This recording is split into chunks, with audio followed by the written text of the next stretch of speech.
So this is the time when we introduce our guest speaker, and I'm really excited. I've known Randy for a couple of years now, and I'm excited at what they're doing in our community with the foster youth, and I think it's probably a very underserved area, and just glad that we have people like Randy and his staff that help out. So if you'd like to come up and let us know all about you. All right, thanks.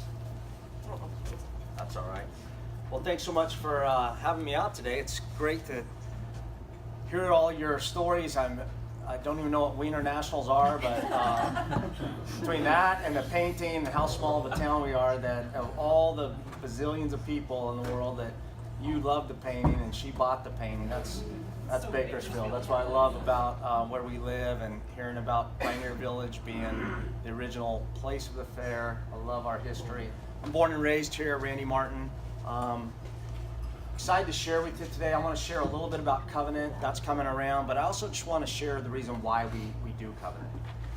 My life was not like a foster child's life. I was never abused and neglected by my parents, by my brothers and sisters. Yes, a lot, but not in the same sense that children that go into care were. So do not have that kind of life and did not come from it, but I have tasted doubt, defeat, discouragement, fear, anxiety, and all the things that children face. And I know you've felt that as well. We've lost people, we've gone through things. And so the theme, if you took away from here today, hear about Covenant, hear about what we do, but know that hope is real, and that's why we do what we do. I don't do anything with Covenant. We didn't start Covenant for any other reason except hope struck my life in such a massive positive way that my whole trajectory was changed. My family was changed, my future was changed. Everything happened because of hope. And so our message is Hope Lives Here. And we call the building that we bought from Mr. Nelms the headquarters of Hope at 1700 North Chester. So that is a place we see in Oildale as a beacon of hope. We don't have a homeless ministry, but we work with the homeless every day because they come and when they're not breaking into our building, they're using it as a restroom or wanting free coffee or something. But we're there for that beacon of hope, and we don't throw them away or kick them out. We treat them with dignity and humanity, and that's kind of who we are and what we do. And the youth that come in see that happen every day. So hope is real, and it is something that can get us through troubled times. So how did I start Covenant? Founded Covenant in 1999. We partnered with an agency out of, this was called the Family Care Network. Before that, back up to 1995, and this is where I really needed hope. My life was kind of in shambles. I just graduated Cal State, was going through a master's program, going to become a teacher, do all those things, had young children. My son's here with us today, Zachary. Sam is with us today, our sales guru, and friends, just blessed to be able to work with friends and family. My wife serves in the ministry at Covenant. But it was not a future that I would have seen in 1994. 1994, I was destined to be some guy in Europe backpacking my way around the world through the next experience while my wife had Thanksgiving dinner with my kids with some guy named Chuck, some fantasy guy in my head that I knew my life was just going to be in shambles. And that didn't happen. Instead, God really got a hold of me. That's a whole different topic. It happened at a Grateful Dead show. Of all places. So that will tell you hope is real. And needless to say, my trajectory was changed that moment. I didn't know what was going to happen. Started doing the things that were saying I should do. And I ended up in a church service, and a pastor got up behind a lectern and said, we're going to take some 6 to 12-year-old children to a camp, foster kids. Will anybody go? And this was at Canyon Hills, and there was probably about 900 people in the sanctuary, and nobody was doing anything. So I was like, well, I'll start it. And I raised my hand. And so I didn't know this was an inside joke to church people, but the pastor said, I see that hand. And I'm like, yeah. Why isn't anybody else raising their hand? Anybody else love foster kids? I don't even know what one was. And so, well, it turns out, then they go on to say, well, we see your hand, but just go ahead and put it down. This is really just an announcement. We want to see you at table B after the service. I'm like, oh, well, nobody told me. So the whole time my wife said, what are you doing? Put your hand down. I'm just sitting there, unchurched kid, not knowing what's going on. So I go back to table B. Well, it turns out all the people go to this camp. Nobody knows anything about kids. I had one friend named Craig who was adopted and he was only adopted. His parents died in a car crash. So I didn't know anybody, and if I did, I didn't know they were foster kids. I didn't know anybody growing up that was abused and neglected. That wasn't part of my worldview. So suddenly going up to this camp, I'm the expert because I'd coached, I had trained people, I'd done education, I'd done a lot of camps, other kinds of camps, so I was the expert. New Christian. I mean, I could have been telling these kids to cut their chickens' heads off and bloodlet. Nobody cared. I was just up there, and they kind of gave me this camp, and I'm running around with these kids, and bad things are happening. They're foster kids. They have behavior issues. 11-year-old boy named Jerome, I have to send home. They're like, we need you, Randy, to go talk to him and send him home. I'm like, I don't even know what I'm doing here. I just raised my hand. We were supposed to be trained, and it was insane. So up we go to this camp, and I'm sitting there with Jerome. Never forget this. On the back steps at Fraserwood Cabin, God's Cathedral outdoors behind us. And I'm looking at this big kid, and he's mean. He looks like he wants to punch me in the face. And I've got to tell him he's going home because he keeps punching kids. He says, well, what do you care? How much are you getting paid to be here? I said, man, I'm not getting a dime. Nobody up here gets a dime. We all raised our hand and volunteered, and people sent money to have you go to this camp just so we could love you and tell you God loves you. Well, how do you know God loves me? I said, man, I'm just figuring out he loves me. So, we'll get through this together. So he's sitting there saying, okay, well, you don't know anything about my life. I said, you're right, I don't. I know you're punching people and you get mad and upset and they want me to send you home, but I think we can work this out. I want you to stay. We're going to have all these games, all this fun stuff. We're going to have a birthday party for everybody. It's going to be a great rest of the week. It's like Tuesday, right? So, and he got to the camp on Monday at 2. So this is how long it took for him to get sent home. And he said, well, you don't know anything about me. I said, you're right, I don't, so tell me some stuff. He goes, well, my life's like this. My mom did drugs. And when she wasn't doing drugs, she was having sex with guys. And they were doing it in front of me. And then the guys would beat her. And then when they're done beating her, they'd beat me. And he pulled up his leg, and he had cigar burns and cigarette burns. Showed me his back. He had whip marks from electrical cords. And I'm sitting there now. My whole world's upside down. I just started crying. And I'm sitting there on this bench, and he's sitting there in front of me. And I'm like, oh, great. I'm just bawling my eyes out. And he goes, what are you crying about? I said, man, your life shouldn't be like this. You should be in Little League. You should be running around with your friends. I remember going to Bluffs as a kid and just going to live down there like Huck Finn for days on end. I don't know what my parents thought I was doing, but I didn't know how to communicate to him that's what's going on in my head. Your life shouldn't be this kind of tragedy where all you can do is punch someone when you don't know what to do. So all these feelings are overwhelming me, and he goes, well, it's going to be okay. He reached out and touched me, and at that moment I'm like, oh man, I'm doing this the rest of my life. I don't know how I'm going to do it or what I'm going to do.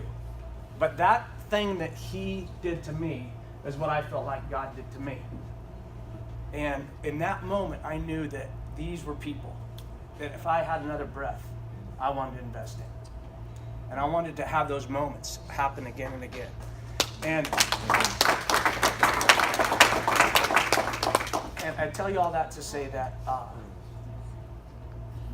don't have all the answers. I don't know everybody's future. But I do know the guy that holds the future, and I do know a guy that has all the answers. I do know that hope is real.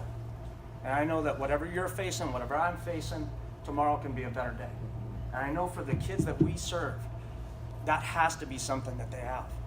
Because if they do not have that hope, they're going to fill our prisons. They are going to fill our public welfare rules. They are going to be dead. They're going to be unplanned pregnancy after unplanned pregnancy. They're going to be the next round of domestic violence, the next round of substance abuse, the next round of opioid abuse, the next homeless person. Their stats are not bright and hazy. My stat was me being a guy running around backpack trying to find myself in Europe while some other jackwagon had my family. That was my future, right? Their future is not that. There's no safety net. There's no uncle or aunt that's safe. There's no mom or dad that's going to suddenly get it all figured out and take them back in. The only people in their life are what Jerome spoke to, and that's people that are getting paid. And there's nothing wrong with foster parenting. There's something wrong with foster parents that do it for money. You need to do it because it's a mission. But these kids need people.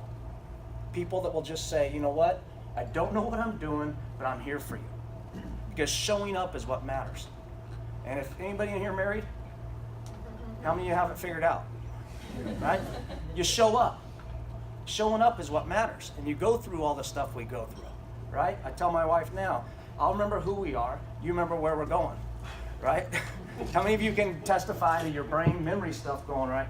You can remember the song that you dated to the first time you met, but now you can't remember what you went in the living room for. Right? So you live and move together. These kids don't have any of that safety net. They don't have somebody that just shows up. Their life is a repeated history of someone that let them down, moved away, gave them a bad report, and it just passed on from teacher to teacher, from foster parent to foster parent. They get accused of horrible, horrific things. And I'm not going to tell you they're all saints. You know what? Part of the reason why we're the only place in the United States that has a ministry and a job service like this is because it absolutely sucks. It's horrible. We work with kids that have no skill set, no future, no background of success, and we take them in and give them jobs and then depend on them to do things like ring you up right, open the doors on time, and serve you food or coffee. Right? It's a miracle every time an order comes out correct. And I'm not saying that because I think they're all bad people. They just don't have anybody that ever built success into their life and took the time to let them fail forward. Not fail to the next write-up, not fail to the next medication, not fail to the next home, not fail to the next homeless adventure, but fail forward and learn a skill, develop something in themselves that goes, you know, I can succeed. It can be different than it was yesterday. So our message to them is, you know what? Yes, your background influences you. Yes, your background has tremendous effects on your mind, your heart, and your soul, but it doesn't determine your destiny. You can change today. We can do little successes today. Just the car today. They go out and wash the car. You come back out, and then you're like, oh, well, you washed this half of the car. Typically, you wash the whole car, right? That's something we have to say because when they're washing the car, that's a true story, by the way. I'm not, you see this half of the car, it's clean. I did the car. You sure did. This half's beautiful. Now let's do the other half. Oh, okay, right? We don't make fun of it, but it's a true story. So it isn't easy, but here's what it takes. It takes people like you buying coffee. It takes people like you mentoring a kid. It takes people like you coming and teaching a class at Covenant and saying, you know what, I do insurance, or I do work with memory skills, or I do work with cleaning. Talk about cleaning, there's a lot of cleaning supplies here. Man, nobody ever taught them how to clean anything. A toilet, anything. So we learned that the hard way. We go in and do home inspections, right? And you're like, this was a beautiful apartment 2 weeks ago. What happened? They just don't have a frame of reference that says, oh, this is what I do. Talk about saving money. All the basic things we don't even think about. You know, I'm not even talking about top tier, let's go and get our master's somewhere. No, I'm talking about basic life skills. So we brought some handouts for you today, and one of them, I just want you to hear these stats in these brief moments we got together. But 23,000 kids age out annually. 36% of them are going to be homeless within 18 months. Here in Kern County, that number is about 100 to 150 every year. Even though at 18 they can stay until 21. At 21, every year about 100 or 150 turn 21 in Kern County. So given that, 36 would be homeless. The upper number would be around 50.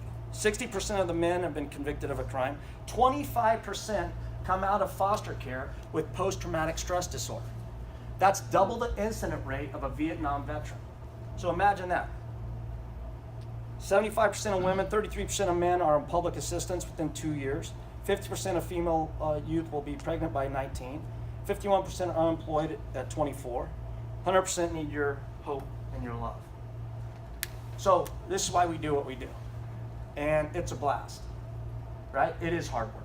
Every day we get up, every day we encourage each other to keep marching forward and just to keep dangling that hope, that thread of hope in front of you. And we have Covenant Coffee. That's the front of the building. The back of the building is all the social services. So in the blue and white sheet you have that says Covenant, that talks about all the social services we provide, and then the back side talks about our Covenant Coffee program. So a lot of us people just know us about Covenant Coffee, but that was an afterthought. The kids like Jerome, they grew up and they need a job. So, Randy, you said if we ever need anything to come find you. Well, we found you.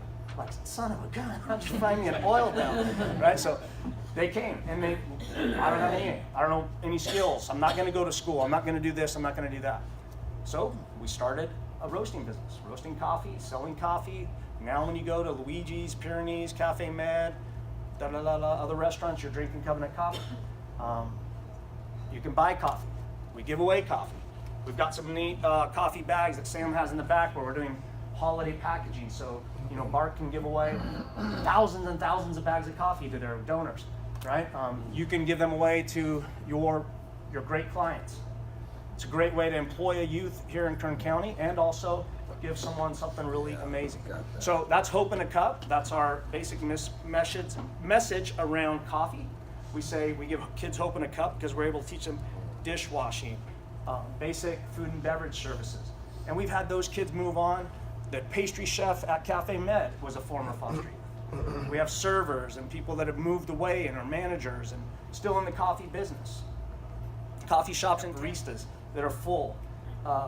Shops that are full of baristas that were trained right at Covenant that are former foster youth. 10 Cup and Shafter, staffed mostly by former foster youth that were placed there through Covenant. So super exciting stuff, very meaningful for the sense that we're changing tomorrow's generations. It's not just about today and about me and you and something else. It's these kids changing their trajectory. What happened to me? What happened to you? Your amazing hope story being passed on so they can see there's people out there just like them, meaning human beings that somebody had to help out, give a hand up to, and then teach them and train them that the most important hand you'll ever have is the one on the end of your wrist that you can go put to work and use and find fulfillment and self-worth. So that's what we do. That's who we are. We love doing it. We love being in Oildale. I said some probably jokes that might not be funny about the homeless and those things. I do think it's a real problem. I'd love for us as a group to somehow tackle it. If you do see an espresso machine and a Covenant coffee banner down on the river, that's not us.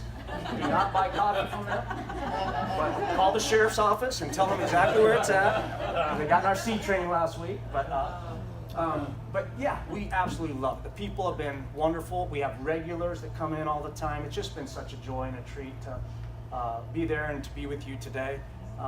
So much more to tell you, all the programs we do. We work with about 150 to 200 youth every single day. Our case managers have 50 youth in a program called Transitional Housing Plus, where they go out and basically their parents, we give them a stipend as long as they're doing things that is called work. We are not a welfare program. And if you want to be on welfare, you basically get kicked out of Covenant. Sorry, but that's who we are. I don't have time to play games in 24 months with an 18 to 24-year-old. You have to work, volunteer, or go to school 40 hours a week. If you can't commit to that, then I'm sorry. Now, if there's kids that have chronic mental illnesses, we've developed another program, a 20-unit place called Residence of West Columbus, where we can place them and they can have more sustainable life without those kind of requirements. The last one is Building Blocks. It's over on Bell Terrace. It's a 12-unit housing complex where we place kids and give them that same life skills training. So there's 1,000 ways you can help. Mentoring, if you have old pots, pans, glassware, sheets, pillowcases. You can give a kid a lunch pad, just like sending them off to college, a basket with laundry items. There's a lot of ways you can help. There's a sheet there that explains it. But thank you so much for having us today. And just remember, hope lives here. Whatever you're facing today, tomorrow can be a better day.